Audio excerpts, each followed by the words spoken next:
노비를 두지 않는 양반. 이 이야기는 조선의 제22대 왕이었던 정조 시절의 이야기라고 합니다. 1700년대 후반 충청북도 진천군의 한 마을에는 유성기라는 인심 좋고 평판 좋은 부자가 살고 있었다고 합니다.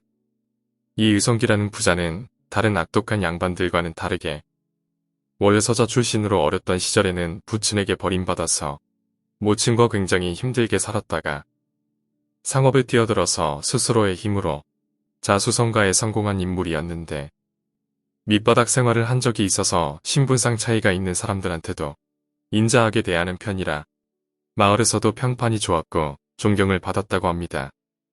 특별한 점은 유성기의 집에는 노비가 전혀 없었는데 이유는 그가 전부 면천을 시켜주기도 하였고 다시 노비로 전락하게 하지 않기 위해 그를 기본적으로 가르쳤고 특별한 재주를 원하는 자는 장인에게 기술을 배우게 하였고 상단에서 일을 배우고 싶은 사람은 그곳에 자리를 주었으며 무과 급제를 희망하는 사람은 지원을 해주어 급제하는 사람들도 있었다고 합니다.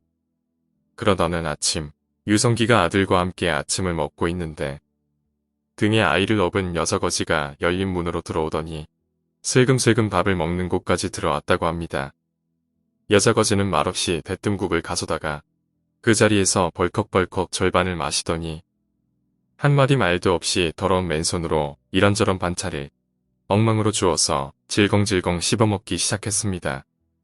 곁에 있던 그의 집사가 깜짝 놀라서 여자 거지를 끌어내려고 하자 유성기는 눈짓으로 만류했는데 유성기는 본인이 부유한 사람으로서 가난한 사람을 도와야 한다는 생각을 하고 있었기 때문에 자기가 먹던 밥을 절반을 덜어서 그 여자에게 주면서 국과 반찬을 먹었으니 밥도 먹어야 하지 않겠나 라고 했고 그러자 그 여자는 밥을 받아서 먹었습니다.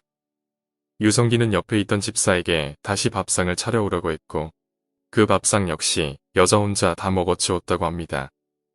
그러자 유성기는 그 여자에게 돈을 한 무더기 챙겨주더니 아이와 갈 데가 없으면 다시 찾아오게 라고 얘기했고 그 여자는 돈과 함께 괜찮아 보이는 그 밥그릇을 들고는 말없이 집을 나갔습니다. 여자가 집을 나가자 유성기의 상단에서 일하던 건장한 체격의 남자 하나가 그 여자를 조용히 따라가 보았는데 마을 앞에 숲속으로 여자는 사라졌고 숲에 들어가 보니 여자와 한패로 보이는 일당들이 가득 있었는데 가만히 보니 이들은 칼이나 도끼 등의 흉기를 가지고 있었다고 합니다.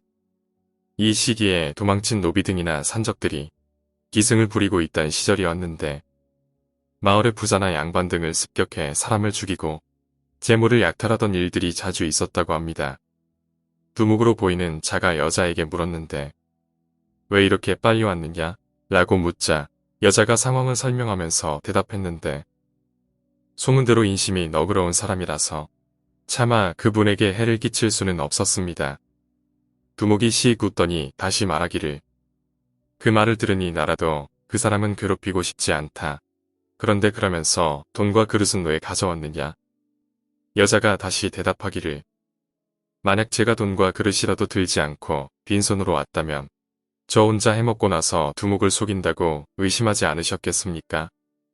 그리고 나서 여자는 아이를 업고 있던 포대기를 풀었는데 그 안에는 죽은 아기 시체 하나와 날카로운 칼이 있었습니다.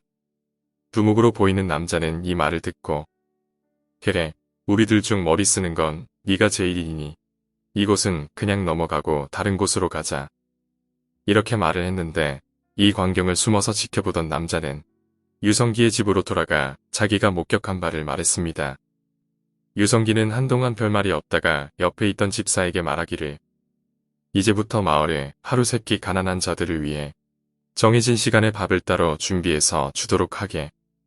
그리고 마을에 방문하는 사람들이 하루 쉬어갈 집도 한 채 알아보게. 이 말만을 했다고 하고 숲에서 봤던 무리들을 관아에 구하거나 하지는 않았다고 합니다.